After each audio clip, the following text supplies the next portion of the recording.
Ja es nota la solana en aquest primer dia del mes de juliol i avui fa anys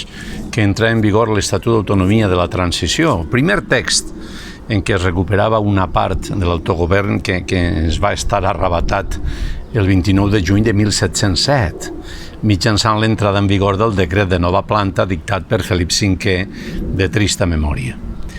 En temps de pandèmia, aquestes dates i alguns fets històrics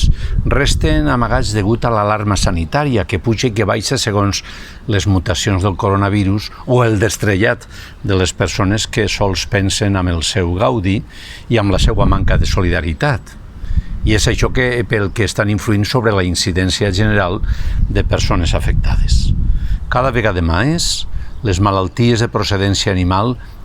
tenen incidència i molt sobre la nostra salut i és per això que no convé fer animalades perquè les pandèmies deixen de tenir virulència.